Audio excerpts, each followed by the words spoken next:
આણંદના સારસા પંથકમાં કિશોરી ઉપર સામૂહિક દુષ્કર્મનો પ્રયાસ થયો। બહેનપણી જ રાત્રિના સમયે કિશોરીને શાળામાં લઈ ગઈ અને બે નરાધમોએ કેપીપીનું પીવડાવી ગુપ્ત ભાગે અડપલા કર્યા।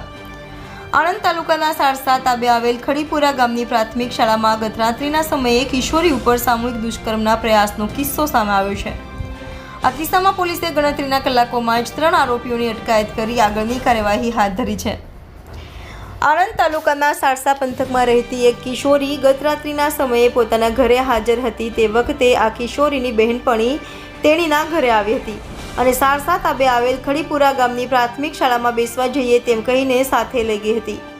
આ બંને બહેનપણી શાળામાં બેઠી હતી તે દરમિયાન આ કિશોરીના બહેનપણીનો ભાઈ મુકેશ ભીમસિંહ પઢિયાર અને તેનો મિત્ર સંજય સુરેશભાઈ ચૌહાણ ત્યાં આવ્યા હતા।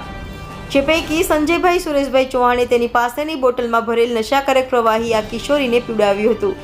જે બાદ તેણીના શરીરને અડપલા કરી ડાબા ગાલે બચકું ભર્યું હતું અને તેણીના ગુપ્ત ભાગે અડપલા કરી દુષ્કર્મનો પ્રયાસ કર્યો હતો।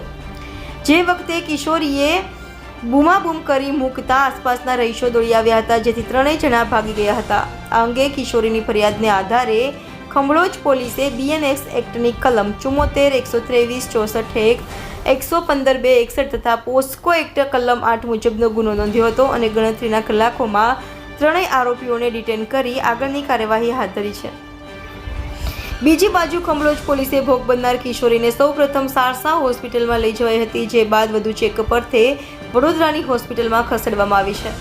Bureau report Arvind Raval, India 24 news, Anand. તે આરોપી અત્યારે હાલમાં જ એમને ડિટેન કરેલા છે। આરોપીઓની ઇન્ટ્રોગેશન કરી અને આ નશીલો પદાર્થ શું હતો, કારણ કે ભોગ બનનારને તેઓએ પાણી છે તેમ કહીને પીવડાવેલો હતો, જેથી આ નશીલો પદાર્થ ક્યાંથી આવેલો છે અને કોણ લઈને આવેલો છે અને એની પાછળનો મોટિવ શું છે તે બાબતે આરોપીની ઇન્ટ્રોગેશન કરી અને વધુ તપાસ તજવીજ હાથ ધરવામાં આવશે। બાબતને લઈ નવરાત્રિનું કોઈ કનેક્શન છે સાહેબ? ના, આ બાબતે કોઈ નવરાત્રિનું કોઈ કનેક્શન નથી, કારણ કે બધા જ એકબીજાના પરિચિત છે અને એકબીજાના ઓળખીતા પણ છે અને કોઈ નવરાત્રિને લગતું કોઈ એંગલ નથી।